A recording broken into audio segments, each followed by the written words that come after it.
Ao lado, o ex-prefeito de Nova Bandeirantes, Valdir Barranco. Você também pode participar aqui conosco enviando a sua pergunta, a sua sugestão para o endereço tv.rdnews.com.br. Então, enquanto você manda aí a sua pergunta, eu vou conversando aqui com o ex-prefeito. Bom dia.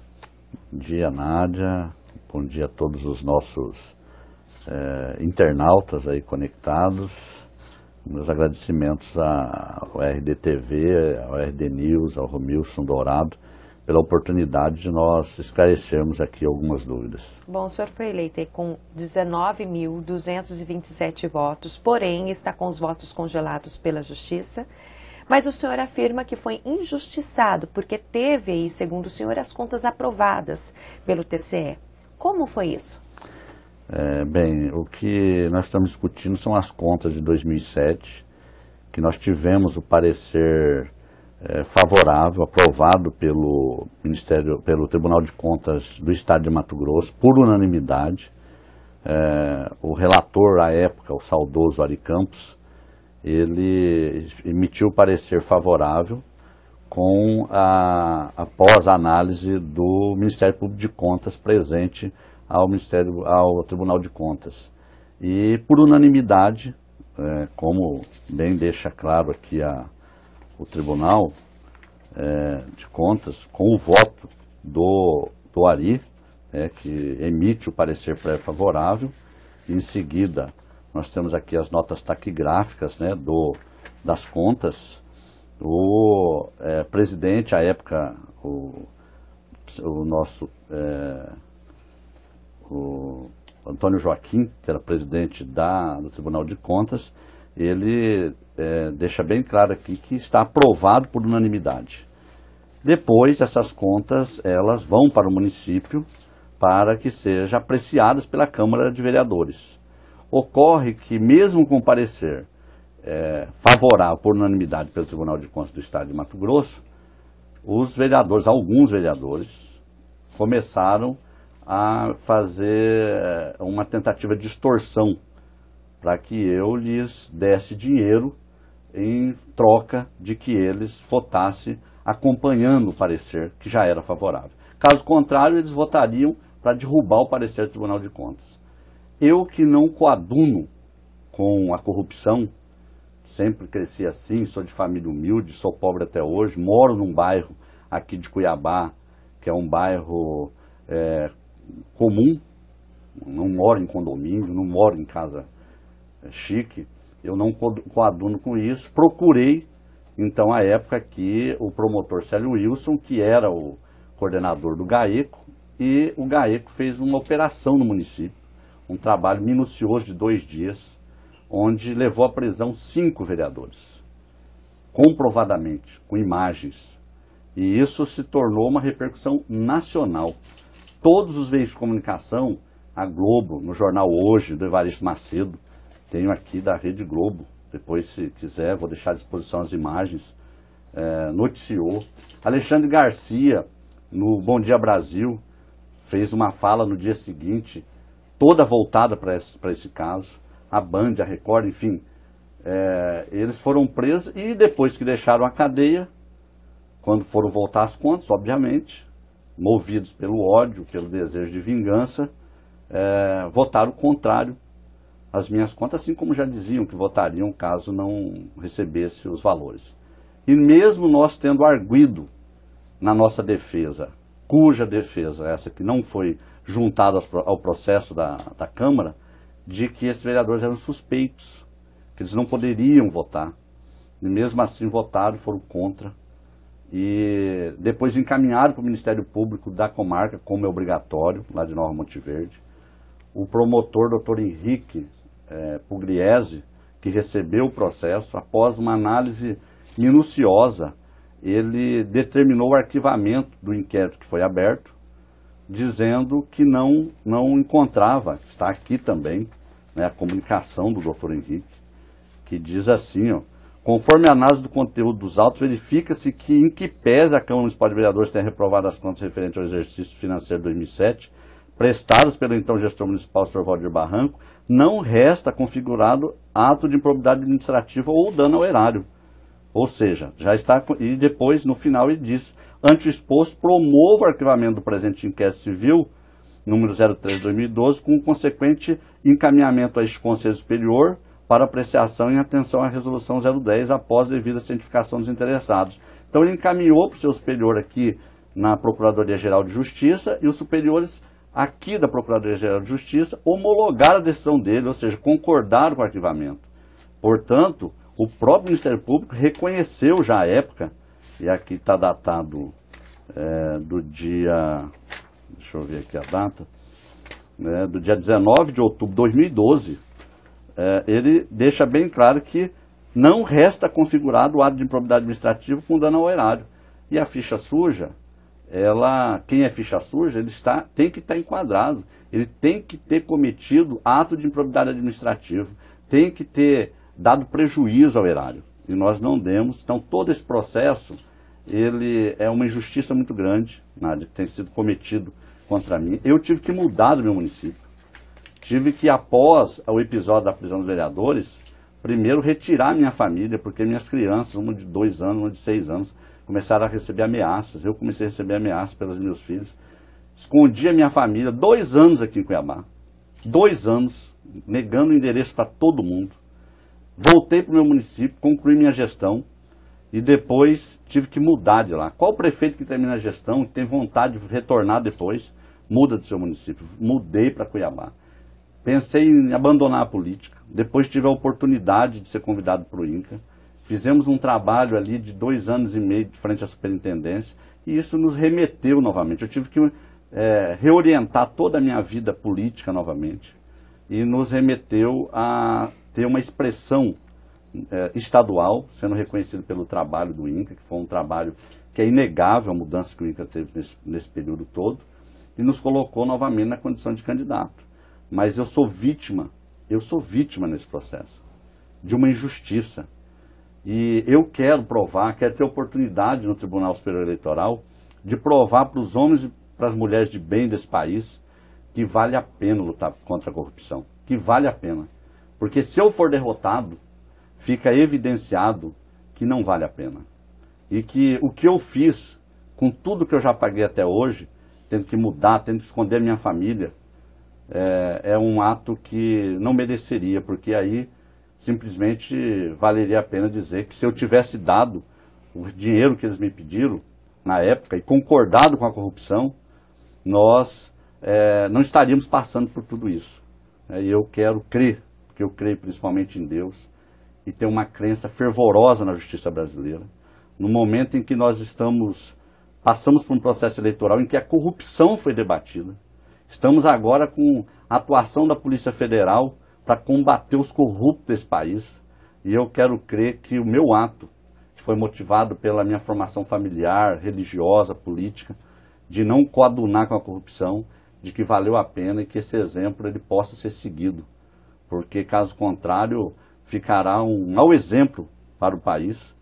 E aqueles prefeitos que ousam lutar contra esse tipo de prática política não vão ter o estímulo, vão estar desestimulados a fazer a luta, porque eu fiz a luta, não me arrependo, faria de novo, porque eu fui politizado para lutar contra a corrupção. Então por isso que eu acredito, e nós temos argumentos que são fundamentais para que nós possamos sair vencedores e que a corrupção seja combatida. Bem, diante de toda essa situação, o senhor entrou com um recurso no STJ, para que seja votado ali pelo pleno do tribunal.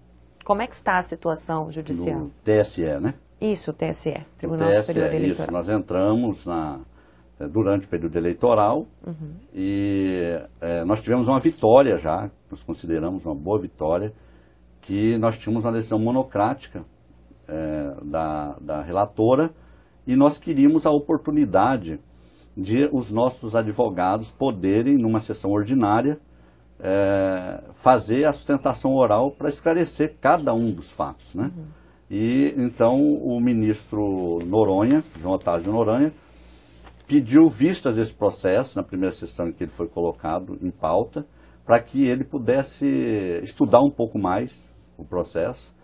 E quando retornou o processo à sessão, ele orientou para que fosse submetido a uma sessão ordinária com o direito também à nossa defesa de fazer a sustentação e de sanear quaisquer dúvidas que ainda restassem dos ministros. Então agora nós estamos aguardando, isso foi deliberado e o ministro João Otávio Noronha teve mais 5 ministros, então portanto foram 6-1 favoráveis, e agora nós estamos com a equipe, quero aqui já agradecer e parabenizar a nossa equipe de advogados, aí coordenada pelo Dr. Elvis, e também o Dr. Rodrigo, o Dr. Ademar, que tem trabalhado, eles também, assim como todos os que se debruçam sobre esse processo, eles estão também indignados com a injustiça, e eles querem ter essa oportunidade de provar essa injustiça. Estamos aguardando, então, o TSE deverá marcar aí, para os próximos dias, acredito, essa sessão. Isso é de competência exclusivamente do Tribunal Superior Eleitoral, essa data, e nós estaremos lá com os advogados para que nós possamos demonstrar ao Brasil, não só ao Mato Grosso, mas ao Brasil, que ser honesto nesse país, que cada vez dizem por aí que está cada vez mais difícil, mas que mesmo sendo difícil, que vale a pena. Bem, lembrando que você aí de casa, você que nos assiste, pode então acessar aí o nosso portal, tv.rdnews.com.br, e envie aqui a sua pergunta. Aproveite que estamos aqui ao vivo. Ainda tem alguns questionamentos para o senhor em relação ao Bruneto. O Bruneto disse que foi um erro o Partido dos Trabalhadores ter indicado o senhor e também o Peruto, porque esses votos poderiam ter ido para outros. O que o senhor achou dessa declaração? Eu achei uma declaração muito ruim dele, né, porque está a prova aí de que ele estava errado, que o Altir Peruso, nosso companheiro, ex-prefeito de Juína, ficha limpa, ele teve o seu registro de candidatura deferido pelos 7 ministros do Tribunal Superior Eleitoral. Então o Altir provou já, só a tese dele já prova de que estava errado o nosso companheiro Bruneto ao declarar isso. Os votos do Altir já vão ser contabilizados. Certamente, se ele não tivesse passado por isso, porque tanto ele, quanto eu, quanto os demais aí que tiveram pedido de impugnação, a gente teve prejuízos no pleito eleitoral, porque os concorrentes, eles exploram, obviamente, esse fato para que possam ganhar votos, e com isso a gente perde voto. Então, se o Altir não tivesse sido vitimizado com isso, certamente ele que é ficha limpa, comprovadamente agora, ele teria tido voto suficiente também para conquistar uma cadeira. Nós teríamos conquistado aí 2 cadeiras, se eu também não tivesse sido vítima disso. Então, está derrotada a tese do Bruneto, e nós também queremos que se faça justiça no nosso caso, e estará mais uma vez derrotada a tese dele. Até porque o fato dele dizer que esses votos iriam para ele, não significa dizer que os votos, se não viessem para nós, iriam para ele. Os meus votos, por exemplo, são muitos votos de companheiros do Partido dos Trabalhadores, são muitos votos de coordenações, mas não significa dizer que eles estariam alinhados com ele também, porque nós tínhamos outros candidatos. E também tive muitos votos que não são do Partido dos Trabalhadores, que é em reconhecimento ao trabalho nosso do INCRA, que levou benefícios a mais de 90 mil famílias aí do estado de Mato Grosso. Então são 19.227 votos, que para mim são 19.227 motivos a cada dia para me dar estímulo para continuar essa luta, para que possamos estar na Assembleia representando os interesses deles e os avanços que eles precisam. Hoje, se o senhor ocupasse a vaga ali da Assembleia Legislativa, provavelmente ocuparia o lugar de Peri Taborelli, que também deu uma entrevista, fez uma declaração, que se isso acontecesse, se o senhor ocupasse ali a cadeira na Assembleia Legislativa, seria uma afronta moral. O que o senhor diria sobre isso? Primeiro que eu não estou preocupado quem vai sair. Isso aí cabe à Justiça Eleitoral. Até agora a Justiça Eleitoral não se pronunciou de quem é que vai sair caso os nossos votos sejam descongelados. Eu estou preocupado em provar que eu sou vítima de uma injustiça, em ter os votos congelados e ocupar a cadeira que, se não tivesse o processo, se não tivesse esses pedidos de impugnação, nós não estaríamos aqui hoje falando sobre isso. porque eu tive voto suficiente, eu estaria lá já. Então não teria alguém se pronunciando sobre isso. Agora, o que eu tenho a dizer é que eu sou ficha limpa, portanto não é uma afronta moral. Quem me conhece, eu sou agricultor, nasci embaixo dos pés de café no Paraná. No Mato Grosso cultivamos café, tive a oportunidade de estudar e por onde passei, quem me conhece sabe que eu tenho uma formação familiar, política, religiosa, que não me permite afrontar a moral nesse país. Nós queremos assumir a vaga, para defender, além das bandeiras que nós deveremos defender, sou professor por formação, sou formado pela Unemat em Ciências Biológicas, fui secretário de Educação no meu município, que me oportunizou chegar à prefeitura, e enquanto professor vou defender os interesses da educação, a saúde desse estado que precisa melhorar, a gente sabe dos avanços que precisa acontecer na saúde, nós somos do interior, todo dia nos deparamos com isso. Tenho um sobrinho que mora comigo, que há 7 meses faz tratamento no Hospital do Câncer, a gente sabe que precisa ter avanço na saúde, mas principalmente a bandeira que eu defendi nos últimos 2 anos e meio, que é a agricultura familiar. Então nós queremos chegar lá, para que nós possamos avançar com a regularização fundiária, não só rural, mas também urbana. Nós fizemos no INCRA a regularização urbana de diversos municípios. Por exemplo, Confresa não tinha documento, 30 anos sonhava com o documento da cidade, nós oportunizamos a documentação. No final do ano foram entregues já 800 títulos urbanos e mais de 4.000 serão entregues aí no decorrer do próximo ano, fruto da regularização que nós fizemos lá. Peixoto de Azevedo, Colniza, vários municípios aí que não tinha regularização urbana e que nós fizemos e nós temos experiência com isso e podemos ajudar também. Cuiabá tem um grande problema de regularização urbana que precisa ser enfrentado. Várzea Grande, mais de 80% da cidade de Várzea Grande não tem regularização fundiária urbana. Então, nós queremos lutar nessas bandeiras e na regularização fundiária rural também. No INCRA, nós voltamos a expedir título, que desde 2001 não expedia título. Nós expedimos mais de 15.000, mas ainda temos um grande desafio. E nós queremos contribuir com essa nossa experiência para que o campo e a cidade possam se conectar, porque um não vive sem o outro. A cidade precisa do campo e o campo precisa da cidade também. A própria política de infração, a produtividade da agricultura familiar, ela age diretamente no combate e no controle da inflação, porque quanto mais é produzido e com mais qualidade para a mesa se tornar farta e para o mercado ter fartura na oferta dos produtos da agricultura familiar, vai cair o preço. Então há uma correlação entre campo e a cidade que nós queremos trabalhar, atrelados aí aos movimentos sociais, atrelados à luta pela oportunidade de não só ter terra, mas de produzir com qualidade e com quantidade também. O senhor acredita que essa experiência que o senhor teve em frente ao INCRA foi que levou a um número expressivo de votos em 135 municípios aqui de Mato Grosso? Sem dúvida nenhuma. Nós tivemos o nosso trabalho reconhecido em 135 municípios, com uma campanha de dificuldades financeiras, uma campanha feita de carro.